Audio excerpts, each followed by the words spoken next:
अहिल्यानगर येथील श्रीरामपूर शहरातून एक अतिशय धक्कादायक बातमी समोर आली आहे. पुण्यातील गाजलेल्या जंगली महाराज रोड बॉम्बस्फोट प्रकरणातील संशयित आरोपी बंटी जहागीरदार यांची भरदिवसा गोळ्या झाडून हत्या करण्यात आली आहे.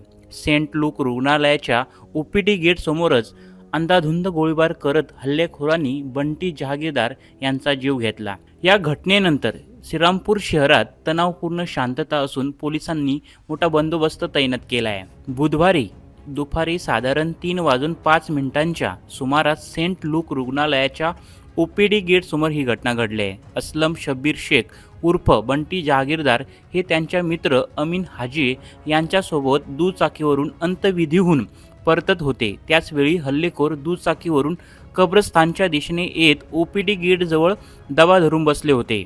बंटी जहागीरदार ओपीडी गेटजवळ पोहोचताच हल्लेखोरांनी पिस्तुलातून सलग 6 ते 7 राऊंड फायर केले. प्राथमिक माहितीनुसार बंटी यांच्या छातीत, पोटात आणि मांड्यांमध्ये किमान 5 गोळ्या लागल्या. हल्ला इतका अचानक होता की काही क्षणातच परिसरात एकच खळबळ उडाली.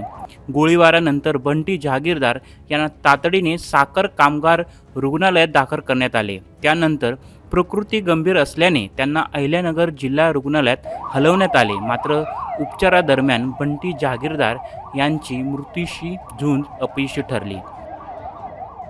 या घटनेत त्यांचे मित्र अमीन हाजी ही गोळी लागून जखमी झाले असून त्यांच्यावर उपचार सुरू आहेत. घटनेची माहिती पसरताच साखर कामगार रुग्णालयाबाहेर मोठ्या प्रमाणात जमाव जमला. संतापलेल्या नागरिकांनी पोलीस ठाण्यासमोर ठिय्या धरत आरोपींना तात्काळ अटक करा अशी मागणी केली. संवेदनशील मानल्या जाणाऱ्या वार्ड क्रमांक 2 मध्ये सर्व व्यवहार सध्या बंद ठेवण्यात आले आहे आणि परिसरात शुकशुकाट पसरला आहे. परिस्थिती नियंत्रणात ठेवण्यासाठी अपर पोलीस अधीक्षक सोमनाथ वाघचौरे, उपअधीक्षक जयदत्त भवर, पोलीस निरीक्षक नितीन देशमुख यांच्यासह मोठा पोलीस फौजफाटा तैनात करण्यात आला आहे. परिसरात राज्य राखीव दलाची तुकडी देखील दाखल करण्यात आली आहे. पोलीस प्रशासनाने नागरिकांना अफवांवर विश्वास ठेवू नये आणि शांतता राखण्याचे आवाहन केले आहे.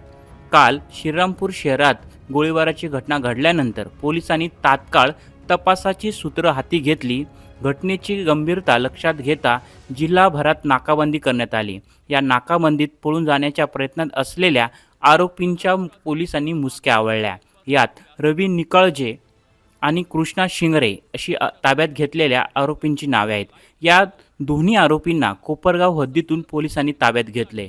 प्राथमिक चौकशीत आरोपींनी गुन्ह्याची कबुली दिली असून या प्रकरणात आरोपींची पार्श्वभूमी आणि हत्येचा उद्देश याबाबत अधिक तपास पोलीस सुरू करत आहेत.